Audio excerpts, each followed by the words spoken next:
آیت نمبر 47 قالت مریم علیہ السلام نے تعجب سے کہا، ربی اے میرے رب، انا یکون لی ولدن، میرے لیے اولاد کیسے ہو جائے گی، ولم یمسسنی بشر، کہ مجھے کسی مرد نے ہاتھ تک نہیں لگایا۔ یہاں جو الفاظ یمسس نہیں آ رہا ہے یہ مس سے ہے، اور مس کا مطلب ہوتا ہے کسی کو چھو جانا، ٹچ کر جانا، اور کسی کو چھونے کی یہ سب سے کم تر سطح ہے، اور اس کو بیان کیا جاتا ہے کہ جیسے ہوا آپ کو چھو کے چلی جاتی ہے، ہم اس کو دیکھ نہیں سکتے، وہ صرف محسوس ہوتی ہے کہ وہ اتنے لطیف انداز سے ہمارے جسم کے ساتھ ٹکراتی ہے۔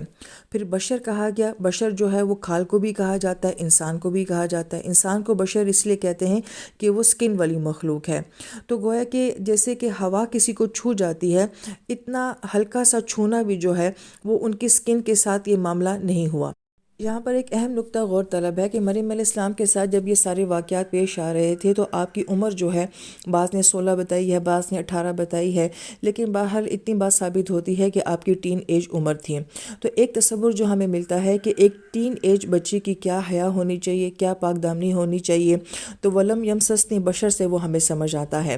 پھر دوسری بات یہ کہ آپ کی اتنی نازک عمر ہے اور اس وقت میں آپ کے ساتھ اتنے بڑے بڑے معاملات کا پیش آنا، جبکہ ہم یہ دیکھتے ہیں کہ آپ کی شخصیت کا پس منظر کیا ہے کہ آپ تو اللہ کے گھر کے لیے وقف کر دی گئی ہیں، آپ باہر کے ماحول سے آپ کا کوئی تعلق ہی نہیں ہے۔ ہم دیکھتے ہیں کہ وہ بچیاں جو کہ گھر کے ماحول کے اندر رہتی ہیں اور وہ بچیاں جن کا باہر کی دنیا سے بہت تعلق ہوتا ہے، تو ان دونوں کی شخصیتوں میں بہت تضاد ہوتا ہے، ان کا کانفیڈنس لیول جو ہے وہ بہت مختلف ہوتا ہے۔ تو مریم علیہ السلام کا پس منظر بھی ایسا ہی ہے کہ آپ تو اللہ کے گھر میں رہنے والی ہیں، باہر کی دنیا کو آپ بالکل بھی نہیں جانتی ہیں، اور اس ساری سچویشن میں جب آپ کو یہ کہا جا رہا ہے کہ آپ کی اولاد ہونی ہے، اور اس سے پہلے دنیا میں کبھی ایسا ہوا ہی نہیں ہے کہ کسی کی مرد کے بغیر اولاد ہوئی ہو، تو اگر ہم آپ کی عمر کو بھی دیکھیں اور پھر آپ کی پرورش کا سارا ماحول بھی دیکھیں، آپ کی شخصیت کو بھی دیکھیں، اور پھر اس امتحان، اس آزمائش کو بھی دیکھیں، تو پھر ہمیں جا کے یہ ساری بات سمجھ آتی ہے کہ کس طرح سے آپ نے فرمایا ہوگا کہ اللہ تعالیٰ کہ میری اولاد کیسے ہو سکتی ہے۔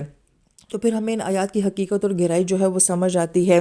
اور پھر یہ کہ مریم علیہ السلام کے لیے یہ سب کچھ سہنا اور برداشت کرنا کتنا مشکل معاملہ تھا۔ قالا، تو جواب یہ ملتا ہے کہ کذالک اللہ یخلق ما یشاء، اللہ تعالیٰ اسی طرح تخلیق فرماتے ہیں جو کچھ وہ چاہتے ہیں۔